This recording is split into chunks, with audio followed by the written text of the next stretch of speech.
po mga ka-greenie, sa mga hindi pa po nakapalo sa aking new FB account, ka-greenie Ana po, please po papalo. Maraming salamat po kasi doon po ako nag-update ng mga bago kong upload na video dito sa aking YouTube channel.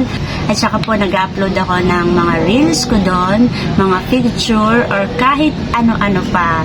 Please po, sa mga hindi pa po nakapalo, pa-follow po. Thank you so much.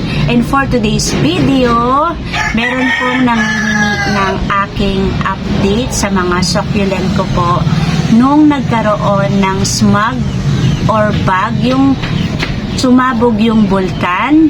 Nanghihingi po ng update si Gregorio Imperial. Ano po daw ang epekto nun sa aking mga succulent? At ito ang kanyang comment dito sa comment box. Ma'am, kamusta po effect ng smog at bug sa mga succulent? Gawa ka po ba video about don? At ito na nga, ngayon lang po ako nakapag-update. Konting informasyon lang po. Ang smog or bug ay isang uri ng polusyon sa hangin na sanhi ng mga bulkan. Binubuo ito ng pinong patak na naglalaman ng volcanic gas tulad ng sulfur dioxide. Ang epekto nito sa tao, iritasyon sa mata, lalamunan at saka respiratory tract. At sensitibo ito sa may mga sakit sa hika, baga, puso, sa mga matatanda, sa mga buntis at mga bata. Ang pwedeng gawin, iwasan natin lumabas, manatili lang tayo sa loob ng bahay, isara natin yung mga pintuan, bintana para hindi po makapasok yung smog sa loob ng bahay. Para maprotektahan tayo, mag-wear tayo ng mask at uminom ng maraming tubig. Ang epekto naman sa mga halaman ay hindi sila direct na masusunog, malalanta o mamamatay o magkakaroon ng damage. Dahan-dahan daw ito na magkakaroon ng problema sa halaman kasi sa lupa daw ang pinaka-epekto nito. Pag hindi na raw okay yung kanilang soil, parang hindi na sila lalaki. Ngayon, sa observation ko, sa halaman ko, okay naman sila. Wala namang sunog, wala namang damage, at wala rin namang fungus. Okay naman. May mga nabawas lang, pero before pa yon, hindi pa nagkaroon ng smog or bug. Mga nalanta ko talaga yon dahil hindi ko sila naakyat. Pero ngayon, medyo nagkakaroon ako ng time na mapuntahan sila rito at magkaroon ng update. Ayan, nasilip ko sila. Pagkatapos ng smog na pangyayari na yon, okay naman sila. Ayan, oh, ito yung aking oregano na variegated. Ang kapal-kapal niya. Kahit po yung mga halaman ko sa ilalim, wala namang mga nasunog na dahon nila, okay naman sila. Even yung mga cactus ko po dito, okay naman po sila. Wala namang mga pangyayari na hindi maganda sa kanila. O, ito si compactum ang ganda. At ito, mga variety na pinagsama-sama ko. Ito si Psyche, stress siya ngayon pero dalawa na lang. Lumiit na yung isa, 4 yan, wala na po yung dalawa. Naipakita ko naman po yun ay napabayaan ko nung nag-busy ako. At ito yung aking, ayan, diba? Dalawa na lang din po sila, lumiit yung iba. Pero ayan, may natira, looking good, stress po sila. Ayan, nag-propagate ako. Ito yung aking pink jadelet. Parang hindi siya masyadong stress ngayon. At ayan, ito yung purple delight ko. Parang hindi naman siya na-smog. Wala namang epekto sa kanya yung smog. Ayan, ang ganda niya, diba?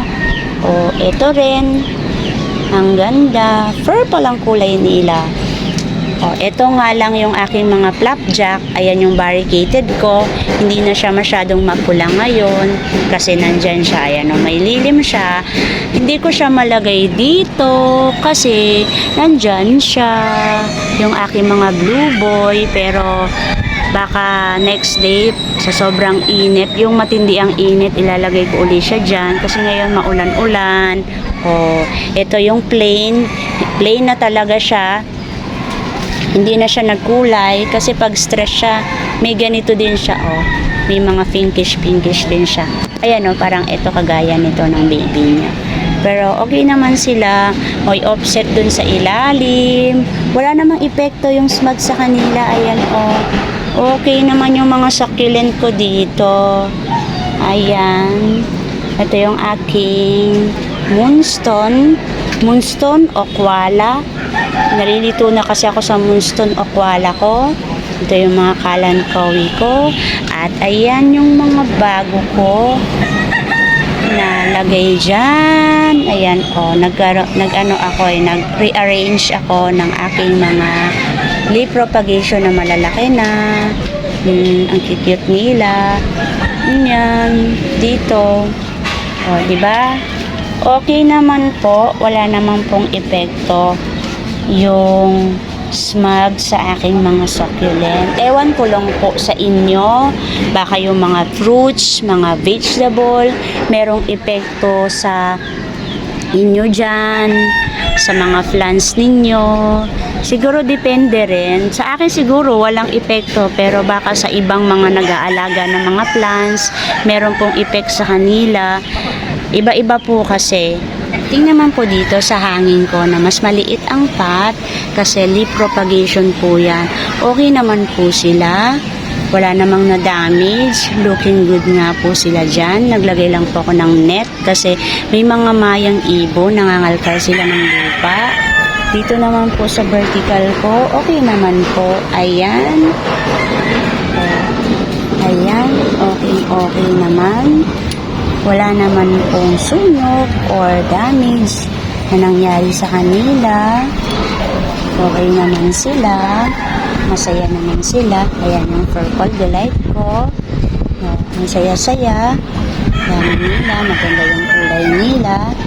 At yung sa ilalim din nila. Okay naman. Pagdating naman dito, okay naman yung aking mga lavender. Petchenkoy. Okay naman sila. So far, so good. Okay. At yung mga nakahang ko dito, ayan po. Wala naman pong nangyari. Ito, dumami na siya. Yung aking stinky.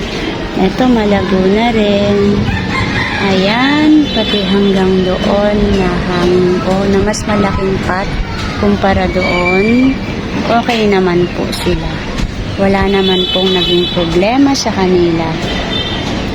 Pagdating naman ditong pong side sa mga plants ko, ayan po yung mga rubber tree ko. 5 variety po yan ng rubber tree. Wala naman pong nangyari sa leaves nila. Maganda naman. At ito yung mga ilan kong kalateya. Okay naman po. Maganda naman po sila. Mga nakahang ko dito na plants. Ito yung photo, silver satin. O, ayan sila. Ayan. Ito, okay naman. Looking good naman sila. Kahit po yung nasa ilalim. Ayan sila. Ito, yung aking mga agave. Okay naman po. Wala namang naging problema sa kanila. Overall, wala naman pong naging problema or damage sa aking mga plants.